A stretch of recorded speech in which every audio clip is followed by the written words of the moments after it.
রাতে 10টা পর্যন্ত টাক আসছে, এদিকে খানা দেয় না। আমাদের কিন্তু খানার সংকট বেশি, কলের পানিগুলো খাইতে পারেন না মানুষে, খাইলে পাতলা ফাঁকে না জ্বর, গলা ব্যথা হয়ে যাচ্ছে। যেদিকেই চোখ যায় শুধু পানি আর পানি, সেই পানিতে ডুবেছে ঘরবাড়ি, নলকূপ। ফলে শুকনো খাবার আর সুপেয় পানির জন্য হাহাকার বন্যা কবলিত মানুষদের।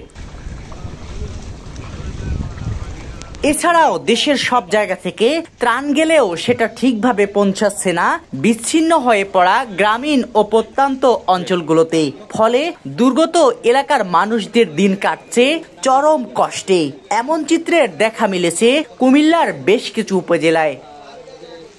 অনেকজন টিম তারা কালেকশন করতেছে কুমিল্লাতে। আমি যাইয়া বলে আসছি যে আমানকুণ্ডা বিয়াবর্তলে শলাকান্দি বাজারে স্কুলে অনেক মানুষ পানিয়ে আর খানা কষ্ট পাইতেছে দিবার জন্য। আমাদের কিন্তু খানার সংকট বেশি, পানি, বিশুদ্ধ পানি আর অ্যালার্জি ওষুধ, কলগুলো ডুবে গেছে যে কলের পানিগুলো খাইতে পারেন না মানুষে, খাইলে পাতলা ফাঁকে না জ্বর, গলা ব্যথা হয়ে যাচ্ছে। স্মরণকালের ভয়াবহ বন্যায় তছনছ হয়ে গেছে পুরো কুমিল্লা। প্রায় 65 লাখ এই জনপদের অধিকাংশই বন্যার পানিতে আক্রান্ত। পানির তীব্র স্রোতে ভেসে গেছে কয়েক হাজার বাড়িঘর। খোলা আকাশের নিচে আশ্রয় নিয়েছে প্রায় 1 লাখ মানুষ। এরই মধ্যে পানিবন্দীর সংখ্যা 10 লাখ ছাড়িয়েছে।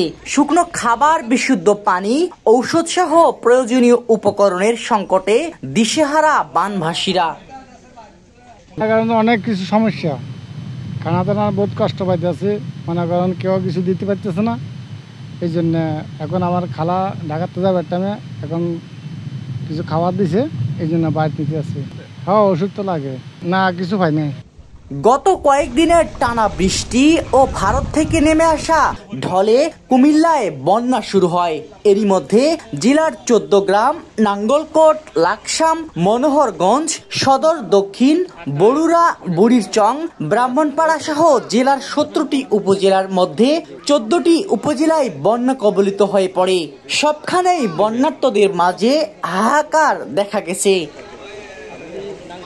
সাব্বির হোসেন, সোনালী নিউজ।